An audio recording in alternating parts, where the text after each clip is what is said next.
আসসালামু আলাইকুম প্রিয় দর্শক, অন্য মঞ্চের আলোচনায় আপনাদের সকলকে আমন্ত্রণ জানাচ্ছি।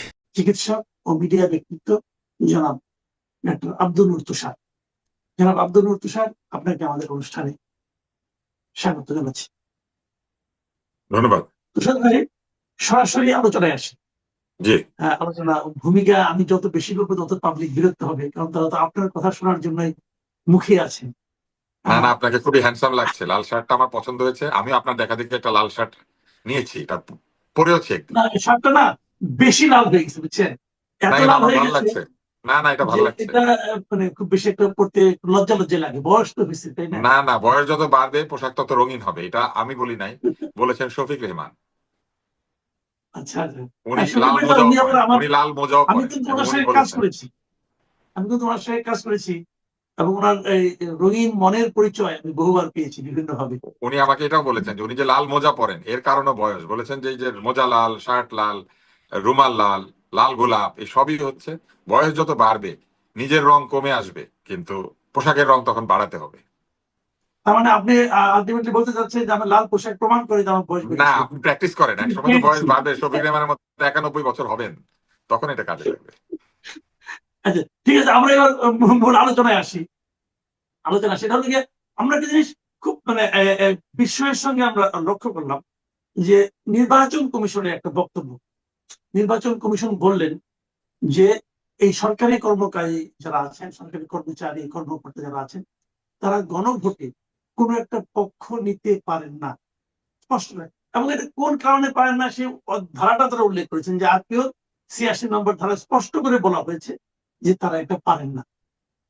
এখন আমরা দেখছি ইতিমধ্যেই তারা এই কাজটা শুরু করে দিয়েছেন, এবং শুরু করে যে দিয়েছেন তাও প্রায় ২ সপ্তাহ হয়ে গেছে। এবং এই শুরু করার পেছনে একজন লোক, তো সরকারের একজন উপদেষ্টার পদমর্যাদার একজন ব্যক্তি, উনি সারা দেশে ঘুরে ঘুরে এটা প্রচার করছেন এবং শুরু করার জন্য সরকারি কর্মকর্তা কর্মচারীদের রীতিমতো চাপ দিচ্ছেন। আমি আরো একটা খবর পেলাম, সেটাও আপনাকে বলি। এটা আমার জন্য খুবই অ্যালার্মিং মনে হলো, যে তারা প্রায় বিভিন্ন জায়গায় যাচ্ছেন এবং এই কিভাবে হাত পক্ষে প্রচারণা চালাতে হবে এই জন্য সরকারি কর্মকর্তা কর্মচারীদের নিয়ে ওয়ার্কশপ মতো করছেন তারা। এবং সেই ওয়ার্কশপে অংশগ্রহণ করলে তাদেরকে খাওয়ানো হচ্ছে, গিফট দেওয়া হচ্ছে, এবং সঙ্গে নগদ ১৪০০ করে টাকাও দেওয়া হচ্ছে। এই ধরনের কথা আমি শুনেছি। তার মানে একটা বিপুল ব্যয় হচ্ছে একটা দণ্ডনীয় অপরাধ করার জন্য। কি বলবেন আপনি? নির্বাচন কমিশনকে ১,০০০ কোটি টাকার উপর বরাদ্দ দেওয়া হয়েছে এই কাজগুলি করার জন্য, এবং এই যে টাকা দেওয়া হয়েছে এটা কোন ফান্ড থেকে দেওয়া হয়েছে এটা তো জিজ্ঞেস করতে হবে, যে এটা কি সেই ফান্ড থেকে কমিশনের দেওয়া টাকা, নাকি যার যার অফিসের টাকা তাদের ফান্ড থেকে তারা খরচ করছেন। দুটোর কোনোটাই তারা করতে পারেন না, কারণ কমিশন বলেছে নির্বাচনের সাথে সংশ্লিষ্ট ব্যক্তিবর্গ যারা সরকারি লোক তারা কোনোভাবেই নির্বাচনে কোনো পক্ষ নিতে পারেন না, সেটা গণভোট হোক অথবা নির্বাচন হোক। এই কারণে যে দণ্ডনীয় অপরাধটি সংঘটিত হয়েছে, এই দণ্ডনীয় অপরাধের দণ্ড নিশ্চিত করতে গেলে আপনি দেখবেন যে ঠক বাঁচতে গা উজাড় হবে। এই কাজটি কারা করালেন? সরকার করালেন, অর্থাৎ নির্বাচনের বিধিমালা সরকার নিজেই ভঙ্গ করলেন। যে সরকার দাবি করেছেন যে বাংলাদেশের এই নির্বাচন নাকি ইতিহাসের সেরা, ঐতিহাসিক, মানে সেই রকম একটা নির্বাচন, তারা কিন্তু বারবার বাগাড়ম্বর করেছেন। ফলে এটা একেবারেই যে একটি বাগাড়ম্বর সেটা আরেকবার প্রমাণিত হলো। তারা এই নির্বাচনে বিধি লঙ্ঘন করলেন। যেখানে বিধি লঙ্ঘন করলে সরকারের সেইখানে গিয়ে কাজ করার কথা, মানুষকে স্মরণ করিয়ে দেওয়ার কথা যে আপনি বিধি ভাঙছেন, সেখানে সরকারি লোকেরা নিজেরাই বিধি ভেঙে টাকডুমাডুম করছেন। এটা ঠিক না, এটা ভুল। এবং এটা আমি মনে করি যে নির্বাচন কমিশনেরও শুরুতেই এটা বলা উচিত ছিল। এই কাজগুলি করে ফেলার পরে যদি বলে তাহলে লাভ কি? মানে কলা ছিলে ফেলার পরে যদি বলে বুঝাই দাও, কলা আবার আগের মতো করে দাও, তাহলে তো লাভ নাই কোনো। এটা আসলে ঠিক এখন হলো না। যদি কোন একজন নাগরিক যে মামলা করে দেন এবং সেখানে দণ্ডটা কি হবে সেটাও কিন্তু আমি ওই ধারাটা পড়েছি, ওখানে দণ্ডটা উল্লেখ করা আছে। দণ্ডটা হলো মানে মিনিমাম ১ বছর, মিনিমাম, এর নিচে দেওয়ার কোনো সুযোগ নাই। আর ম্যাক্সিমাম ৫ বছর, তার সঙ্গে অর্থদণ্ড হতে পারে। এখন যে মানে অর্থদণ্ড অফিসে, হতে পারে এবং মিনিমাম 1 বছর বা 5 বছর হতে পারে, অথবা উভয়ই হতে পারে। হ্যাঁ আমি বলছি ১ বছরের কম হওয়ার কোনো সুযোগ নাই কিন্তু। না, মানে কারাদণ্ড হবেই, তার সঙ্গে জরিমানা হবে, মিনিমাম এক অথবা বছর তার সাথে মিনিমাম এক জরিমানা বছর করাও যেতে পারে, ম্যাক্সিমাম পাঁচ নাও করা বছর যেতে পারে। জি। কারাদণ্ড হবে, তার সঙ্গে অর্থদণ্ড হতে পারে। এখন আমার কথা হলো যদি কেউ যে মামলা করে দেয় যে ভাই আপনি যে অপরাধটা করেছেন, অপরাধ যে করেছেন তার তো কোনো মানে আপনার প্রমাণ খুঁজতে হবে না। প্রত্যেকটা সরকারি অফিসের সামনে বড় করে কাপড়ে লেখা আছে যে হা মার্কায় ভোট দিন, হাতে ভোট দিন, এইটার জন্য স্বাধীনতা রক্ষার জন্য হাতে ভোট দিন, স্বৈরাচারী প্রত্যাবর্তন ফেরানোর জন্য হাতে ভোট, মানে সবাই সরকারি হবে নিজে লেখাও আছে, কোন অফিস থেকে এখানে করতেছে তাও আছে। এখানে দুটি কাজ হয়েছে। একটি হচ্ছে আইনে আছে যে নির্বাচনের সাথে সংশ্লিষ্ট কর্মকর্তা যদি এই আহ, নির্বাচনে পক্ষ নেয় তাহলে বা প্রচার প্রচারণা করে তাহলে শাস্তি হবে, কিন্তু এই কাজটা সরকার নিজেই যদি করে, সরকারকে তো আর কারাদণ্ড দেওয়া যায় না, কিংবা সরকারকে তো আর জরিমানা করা যায় না। এই কারণেই কিন্তু আইনে এটা উল্লেখ করা হয় না যে সরকারের কোনো লোকও এই কাজটা করতে পারবে না। তো এইটা সরকার আসলে স্পিরিচুয়ালি বোঝা উচিত ছিল যে যে কাজটা সরকারের একজন কর্মকর্তা করলে অন্যায় হয়, সেই কাজটা সরকারের অন্য কর্মকর্তা করলেও আসলে এটা অন্যায়ই হয়। আমি ফলে আমি আপনাকে এই অন্যায়টাতে যে সরকারি মেশিনারি ব্যবহার করা হয়েছে, বরং সেই জবাবদিহিতা নির্বাচন কমিশনকে চাওয়া উচিত আমাদের, যে আপনারা কেন সরকারকে আগেই সতর্ক করলেন না যে এই কাজটা করা ঠিক হচ্ছে না। আর বিভিন্ন তাদের জায়গাতে সতর্ক হ্যাঁ করতে ভোটের হবে কেন? প্রচারণায় সরকার কেন আরপিও লঙ্ঘন করবে? নির্বাচন হচ্ছে আরপিও অনুযায়ী, সরকার কি সেটাই তো। আরপিও করতে পারে না? এবং ডিসি, তারা কেন এই কাজটা এসপি, করতে হবে? ইউএনও যারা সরাসরি নির্বাচনের সাথে সংশ্লিষ্ট, তাদের অফিসে ঢুকলে বা তাদের কাছে যদি এই প্রচার প্রচারণা দেখা যায়, সেটা তো সঠিক হচ্ছে না আসলে। এবং আমি সরকার আমি কিন্তু আপনাকে কিছু সরকারি আমি কি প্রতিষ্ঠান কিন্তু আপনাকে নির্দেশ ওই দিয়েছে। ধারাটা একটু পড়ে শোনাবো? একটু পড়ে জি, শোনাই। পড়ে শোনান। জি জি জি, পড়ে হ্যাঁ, শোনান। এটা হলো আপনার আরপিওর 86 নম্বর অনুচ্ছেদে আছে, বলা হয়েছে যে প্রজাতন্ত্রের কর্মে নিয়োজিত কোন ব্যক্তি গণভোট অথবা কোনো ভোট বিষয়ে জনগণকে অবহিত বা সচেতন করতে পারবেন, তবে তিনি কোনোভাবেই গণভোটে হা বা না এর পক্ষে ভোট প্রদানের আহ্বান জানাতে পারবেন না। কিন্তু সরকার নিজেই তো আহ্বান জানিয়েছেন, প্রজাতন্ত্রের সর্বোচ্চ কর্মকর্তা প্রধান উপদেষ্টা নিজেই বক্তৃতা দিয়ে হাতে ভোট দিতে বলেছেন। এখন তাকে কি এখন না, এটা সেটা তো কিসের মধ্যে করেছেনই। আছে রে ভাই? যেটা আপনি চিন্তা করেন যে সরকার তো এই আইনটা ভঙ্গ করেছেন, শুধু তাই না, আমি এই কথাটা একদম শুরুতে বলেছিলাম যে সরকার গণভোটের স্পিরিটের ক্ষতি করছেন। কারণ গণভোটে রাইট। সরকার পক্ষ হয় না। গণভোটে সরকার স্বাধীনভাবে জনগণকে বলে যে আমি যে কাজটা করছি এটাতে আপনারা স্বাধীনভাবে হ্যাঁ অথবা না বলেন, যাতে করে আমি ঠিক কাজটা করতে পারি। কিন্তু সরকার বলে দিচ্ছে আমার কাজটাই ঠিক, হ্যাঁ ভোট দেন, না দিলে আপনি দোসর, না দিলে আপনি গোলাম, না দিলে আপনি দেশের দরজা বন্ধ করে দিচ্ছেন, না দিলে ফ্যাসিবাদ এসে পড়বে। তাহলে সরকার তো এখানে কোনোভাবেই তার যে রোল প্লে করার কথা সেটা না করে তিনি একটা পক্ষ নিয়েছেন। এই পক্ষ সরকার নিতে পারেন না।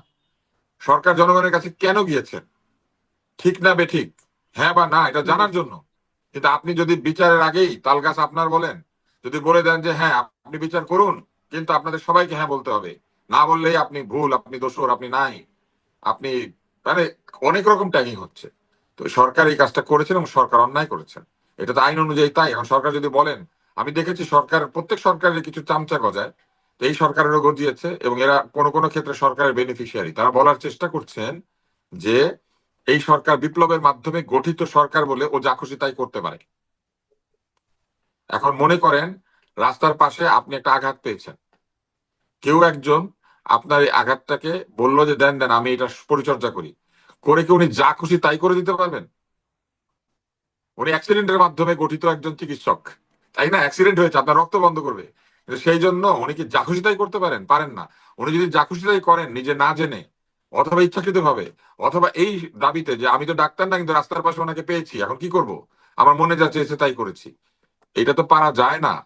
যে কোনো ভাবেই গঠিত সরকারকে সরকারের মতো আচরণ করতে হবে, এটাই জি, হচ্ছে ঘটনা। এখন আমি আরেকটা প্রসঙ্গে একটু যাই, এটা নিয়ে সরকার কি করবেন জানি না। সরকারের আলী রিয়াজ সাহেব আবার কোন তথ্য দিবেন, হাজির করবেন সেটাও বলতে পারবো না। আমার তো পার্সোনালি আমি তো খুব হতাশ যে এই আমেরিকান নাগরিক আমাদের এখানে এসে কি করতেছে না করতেছে বুঝি না। আরেকটা বিষয় আমি বলি, এই যে আইন না মানার বিষয়টা, এখন আপনি কিন্তু শুরু থেকে বলে আসছিলেন এটা নিয়ে, আমি দেখেছি বিভিন্ন টেলিভিশনে বিভিন্ন টক শোতে আপনি এখানে কিন্তু নৈতিকতার প্রশ্নটা তুলেছিলেন। এখন আপনি যেটা নৈতিকতা কমন সেন্সে নৈতিকতার প্রশ্ন তুলেছিলেন সেটা কিন্তু এখন আইনগত ভাবেও যে অবৈধ এটা আমরা জানতে পারলাম। আইন নিয়ে কথা এখন কেন বলি আমাদের না, আইন নিয়ে কথা বললে বর্ডার বাহিনী এসে বলে আপনি কি লয়ার। বুঝছেন, বর্ডার বাহিনী নিজে তো পড়াশোনা করবে না, বর্ডার বাহিনী তো নিযুক্ত, পয়সার বিনিময়ে যা খুশি তাই বলে, মাথা ব্যথা লোকজন আঙ্গুল বিক্রি করে টাইপ করে। এই বর্ডার বাহিনীর জন্য আমি আর আইন নিয়ে কোনো কথা বলি নাই, আইনের লোকের আইন নিয়ে কথা বলে দিয়েছে। এখন কথা হলো যে আমাদের প্রধান উপদেষ্টা উনি যে আরেক কথা বললেন যে আমাদের এই দেশটা নাকি জালিয়াতির কারখানা, এখানে নাকি পাসপোর্ট জালিয়াতি হয়, ভিসা জালিয়াতি হয়, অমুক হয় তমুক হয়, এগুলি বললেন। এবং এক জায়গায় বললেন উনি যে উনি নাকি মধ্যপ্রাচ্যের কোন দেশে গিয়েছিলেন, সেখানে দেখছেন যে ডাক্তারের সার্টিফিকেট নিয়ে একজন লোক, এক মহিলা গিয়েছেন, যেখানে যে সে গৃহ পরিচারিকার কাজ করছে। তো আমার কাছে এই জিনিসটা খুব কনফিউজিং মনে হলো যে যদি উনি ডাক্তারের সার্টিফিকেট নিয়ে যেয়ে থাকেন, তাহলে গৃহ পরিচারিকার কাজ করবেন কেন? উনি তো ডাক্তারের কোনো কাজ করার চেষ্টা করবেন, এক নম্বর। দুই নম্বর কথা হলো, যদি উনি সার্টিফিকেট নেন, বাংলাদেশ থেকে কোনো সার্টিফিকেট নিয়ে যদি কেউ বিদেশ যায়, তো সেই সার্টিফিকেট যদি কাজের জন্য প্রয়োজন হয়, তাহলে সেটা তো পররাষ্ট্র মন্ত্রণালয় দ্বারা অ্যাটাস্টেড হতে হয়, ভেরিফাইড হতে হয়, নানা রকম কিন্তু বিষয় আসা আছে, আমি যতটুকু বুঝি। তাহলে এটাকে উদাহরণ হিসেবে দেখিয়ে উনি যদি বলেন আমাদের এই দেশটা জালিয়াতির কারখানা হয়ে গেছে, তাহলে সরকার প্রধান হিসেবে উনি কি করলেন গত 1.5 বছরে? এবং ওনার এটা বলা সাজে? এখন সারা দুনিয়াতে বলবে যে তোমার সরকার প্রধান বলে তোমরা জালিয়াতির কারখানা, তো তোমাদেরকে আমরা কিভাবে কি করবো? এটা থেকে আমাদের ইমেজ দুনিয়া জুড়ে বৃদ্ধি পেল না কমলো? এই কথার পেছনে মানে অনেকগুলো অযৌক্তিকতা আছে। প্রথমত, আপনি ডাক্তারের সার্টিফিকেট নিয়ে গৃহ পরিচারিকার কাজ যিনি করছেন, এটি করতে পারেন যদি সত্যিকারের ডাক্তারও হন। অবস্থায় ভেদে বা কোনো চাপে পড়ে বা কোনো কারণে কেউ যদি সেখানে ডাক্তারি করতে পারছেন না কিন্তু গিয়েছেন, কোনো কারণে চাপে পড়ে কিন্তু মানুষ অনেক কিছু করে। কিন্তু সৌদি আরবে এই ঘটনাটি ঘটার কোনো সুযোগ নাই, কারণ সৌদি আরবে অবৈধ গৃহ পরিচারিকা রাখার কোনো সুযোগ নাই। যদি কেউ বাংলাদেশে গিয়ে থাকেন, তাকে আমাদের ইমিগ্রেশন পার হতে হয়েছে এবং এইখানেই তার আকামা বা ওয়ার্ক পারমিট শো করতে হয়। ওয়ার্ক পারমিট শো না করে কেউ সৌদি আরবে যেতে পারে না। ফলে এই ওয়ার্ক পারমিট শো করে যখন তিনি সৌদি আরবে গিয়েছেন, তার পাসপোর্টটাও সেখানে দেখাতে হয়েছে। ইমিগ্রেশনে কিন্তু পাসপোর্টে গায়ে পেশা লেখা থাকে এবং এই পেশাটা দেখা যায়, আমাদের ইমিগ্রেশনের অফিসাররা এটা দেখতে পান।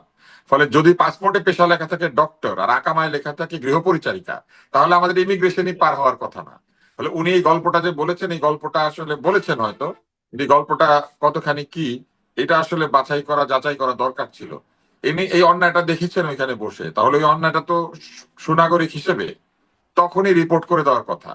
আর গৃহ পরিচারিকা তাকে কেন এসে বলবে যে আমি ডাক্তার, অথবা কেন বলবে যে আমার ডাক্তারের সার্টিফিকেট আছে? আর ওই গৃহ পরিচারিকা যদি ধরা পড়ে গিয়ে থাকে সৌদি আরবে, তাহলে সরকারেরই সেটা জানার কথা। এই সরকারের থাকা অবস্থায় উনি যদি এটা জেনে থাকেন, তাহলে আমি বুঝলাম যে প্রধান উপদেষ্টাকে তারা বলেছেন। কিন্তু অতীতে গিয়ে থাকলে তিনি, তখন তো উনি প্রধান উপদেষ্টা না, ওনাকে এই গল্প কে শুনিয়েছে?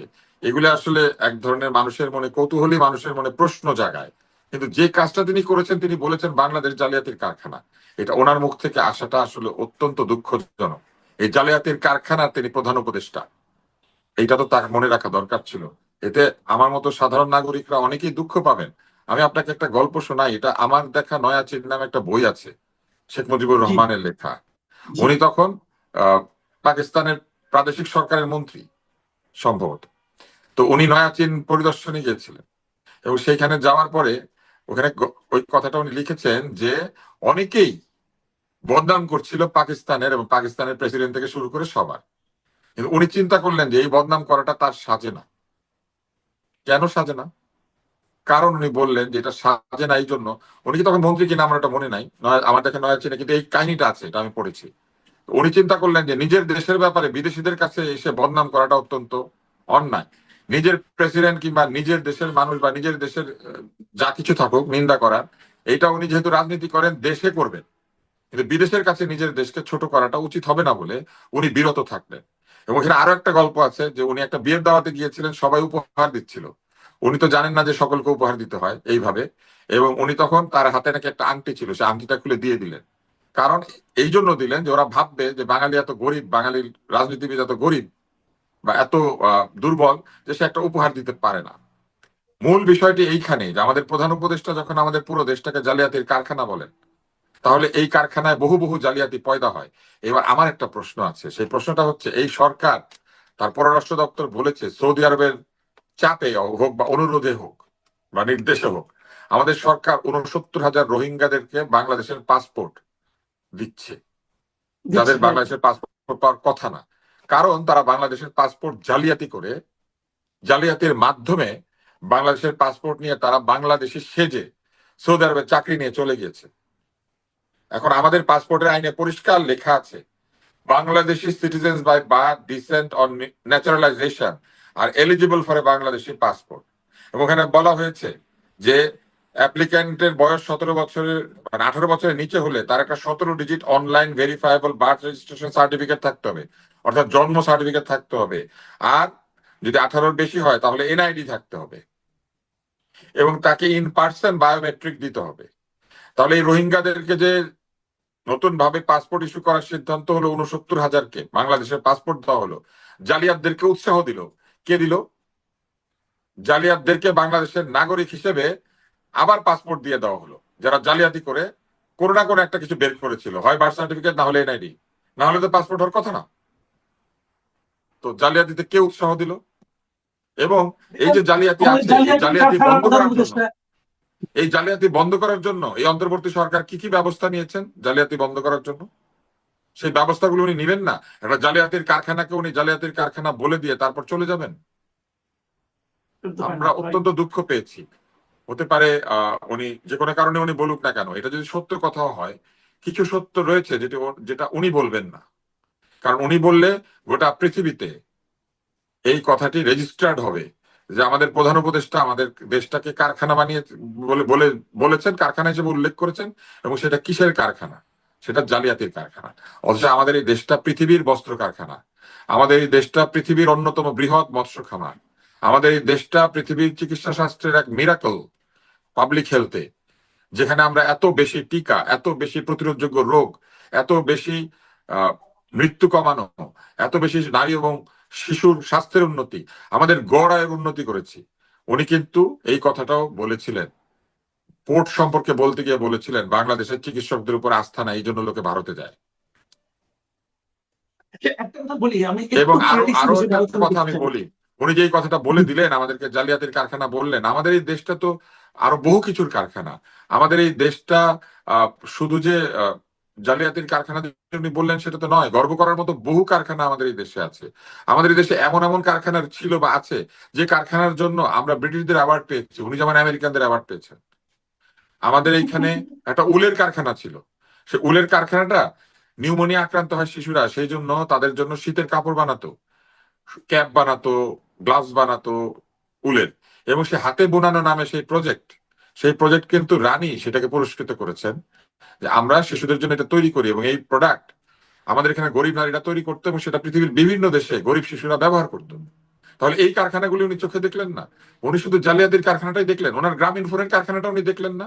ওনার গ্রামীণ ব্যাংকের কারখানাটা উনি দেখলেন না? ওনার ড্যানন দইয়ের কারখানাটা উনি দেখলেন না? এগুলি কি জালিয়াতির কারখানা? এগুলো তো ভালো কারখানা।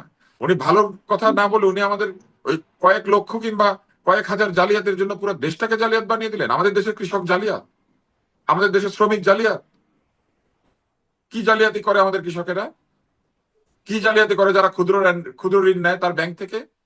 কি জালিয়াতি করে আমাদের এত কোটি কোটি সাধারণ মানুষ? কি জালিয়াতি করে আমাদের মায়েরা? কি জালিয়াতি করে আমাদের শিশুরা? এই যে তরুণদের জন্য উনি এত উৎসাহিত, সেই তরুণরা কি জালিয়াতি করে? যাই হোক, আমরা এটা নিয়ে আর বেশি কি বলবো, উনি একটা গুরুত্বপূর্ণ পদে আছেন আমাদের খুব দুঃখ মুরব্বী। পেয়েছি, খুবই দুঃখ পেয়েছি। আমি বাপ বকা ওনার দিলে কাছে মানুষ ধন্যবাদ দুঃখ পায় আশা না? করিনি। বাপে যদি বকে মানুষ দুঃখ পায় না? যাকে আপনি অনেক আমি শ্রদ্ধা করেন। একটা শেষ কথা বলে শেষ করতে চাই, ছোট্ট করে বলেন একটু একটু রাজনৈতিক কথা। আমাদের মাহফুজ আলম, আমাদের সাবেক উপদেষ্টা, উনি একটা কথা বলেছেন, ওনার কথা মাঝে মাঝে উনি কিছু কিছু কথা বলে ফেলান, যেটা নিয়ে বেশ আলোচনা হয়। উনি ভারতের দ্য উইক ম্যাগাজিনকে সাক্ষাৎকার দিয়েছেন, সেখানে উনি যে কথাটা বলেছেন যে বাংলাদেশে আওয়ামী লীগ থাকলে জামাত থাকবে, জামাত থাকলে আওয়ামী লীগ থাকবে। এবং এটা উনি ব্যাখ্যা করে বলেছেন এই দুইটা পার্টি হলো একে অপরের অল্টার ইগো, মানে পরিপূরক সত্তা, এরকম বলার চেষ্টা করেছেন। কাজেই এটা থাকলে ওটা থাকবে। তো এই কথাটার ব্যাপারে আপনি ছোট করে একটু মন্তব্য করতেন। ভালো লাগলো এই কথাটা। আমি কিছুদিন আগে একটা টিভি টক শোতে বলেছি যে জামাত হচ্ছে আওয়ামী লীগের একটা প্রতিবিম্ব। আয়নার সামনে দাঁড়ালে যে বাম হাত হয়ে যায় ডান হাত, আর ডান হাত হয়ে যায় বাম হাত। জামাত হচ্ছে ওই জিনিস। কারণ জামাত মুক্তিযুদ্ধের বিরোধিতাকারী শক্তি ছিল, আর আওয়ামী লীগ ছিল মুক্তিযুদ্ধের সংগঠক। ফলে শুরু থেকেই তারা একে অন্যের বিপরীতে দাঁড়ানো, কিন্তু তাদের আচরণে প্রচুর মিল রয়েছে। এবং এই আচরণের মিলের কারণে একে অন্যের অল্টার ইগো হয়ে গিয়েছে, ডক্টর জেকিল অ্যান্ড মিস্টার হাইডের মতো। কিংবা ধরেন মির্জা আব্বাস কিছুদিন আগে বলেছিলেন যে জামাতের ওষুধ হচ্ছে আওয়ামী লীগ। ঘটনা কিন্তু একই। মাহফুজ আলম আসলে আমার কাছে মনে হয়েছে যে উনি মাঝে মাঝেই যেটা বলেন সেটা তার বোধ থেকে বলেন আর কি। কর্মের অনেক সমালোচনা থাকে, কথার অনেক সমালোচনা থাকে, কিন্তু যেটা ঠিক কথা বা যেখানে সাবস্ট্যান্সিয়াল বক্তব্য, সেগুলিকে কিন্তু গ্রহণ করতে হয়। ফলে এই কথাটার মধ্যে এক ধরনের সত্যতা রয়েছে, এবং উনি যেটা বলেছেন আহ, মোটামুটি ভালোই বলেছেন। ওনাকে কিন্তু মনে করা হয় যে উনি খানিকটা জামাতের রাজনীতি পছন্দ করেন না, এরকম মনে করা হয় আর কি মাহফুজ আলমকে। জি তো ফলে উনি জি হয়তো এটাও বলেছেন। আর মজার ব্যাপার, উনি ভারতের একটা পত্রিকায় সাক্ষাৎকার দিয়েছেন। আমাদের দেশ ভারতে খেলতে যাবে না, আমাদের দেশ ভারতকে আধিপত্যবাদী বলে, আমাদের দেশ ভারতের পুরো গণমাধ্যমকে বলেছে যে তারা হচ্ছে আমাদের শত্রু। তারপরে আমাদের মানে আমাদের এখানে বিশাল ভারত বিরোধী একটা প্রচারণা হয়েছে, যার কিছু সত্য, কিছু অর্ধসত্য, কিছু মিথ্যাও, কিন্তু এই ব্যাপারটা তো রয়েছে। এবং সেইখানে সাক্ষাৎকার দেওয়ার জন্য আধিপত্যবাদী দেশের একটি পত্রিকাকে তিনি বেছে নিয়ে এই ভারতীয় সাংবাদিক যারা আওয়ামী পন্থী, সেরকম একটা সংবাদ মহলে তিনি যে সাক্ষাৎকার দিয়েছেন, এটা তার একটা, আমি মনে করি যে সৎ সাহস। তিনি শত্রুর সঙ্গে বসবাস করেছেন বা শত্রুর সঙ্গে কথাবার্তা বলেছেন। তার মানে আমরা বলবো যে আমাদের দেশপ্রেমিকরাও ভারতের পত্রিকায় সাক্ষাৎকার দিতে পারে তাহলে। কারণ মজার ব্যাপার কি জানেন, মানুষ এক্সপোজার যখন চিন্তা করবে, বা ধরেন লাড্ডু যখন খাবে কিংবা ধরেন রসগোল্লা যখন খাবে, ভালো দোকানেরটাই খায়। ফলে ওরা সবাই জানে যে ভারতীয় মিডিয়াতে সাক্ষাৎকার দিলে সেটা যত প্রচারিত হয়ে যাবে, সেটা আমাদের এখানে দিলে হবে না। ফলে সাক্ষাৎকার দেওয়ার সময় আমাদের প্রধান উপদেষ্টাও দিয়েছেন ভারতের মিডিয়াতে সাক্ষাৎকার। আবার আমাদের বিগত সরকারের প্রধানমন্ত্রীও দিয়েছেন ভারতীয় মিডিয়াতে সাক্ষাৎকার। আবার দেখেন ওনার পুত্র দিয়েছেন আল জাজিরাতে সাক্ষাৎকার, যে Al Jazeera all the prime minister's men বানিয়ে মানে রীতিমতো বলে দিয়েছিল যে আসলে কাহিনীটা কি হয় বাংলাদেশে। কিন্তু রাইট। বাঁচার সময় বাঁচলেন কেন জানেন? ওনারাও জানে মাইক ভাড়া করলে বড়টা ভাড়া করতে হয় অলরেডি। ফলে ওনারা বড় মাইকটা ভাড়া করে সবসময়। জি, অনেক ধন্যবাদ, অনেক ধন্যবাদ জনাব আব্দুল লতিফ সাহেব। প্রিয় দর্শক, আপনারা শুনলেন আব্দুল লতিফ সাহেবের বিশ্লেষণ, ওনার কিছু রসিকতাও শুনলেন, গল্প শুনলেন, কিন্তু সবকিছুর মধ্যে কিন্তু আমাদের অবস্থান সম্পর্কে, আমাদের যারা নাকি দায়িত্ববান ব্যক্তি যারা আছেন, যাদের উপর আমরা নির্ভর করি, তাদের প্রতি কিন্তু এক ধরনের হতাশা ব্যক্ত করেছেন উনি। আপনাদের কেমন লাগলো আমাদের লিখে জানাবেন। এখন এ পর্যন্তই। আল্লাহ হাফেজ।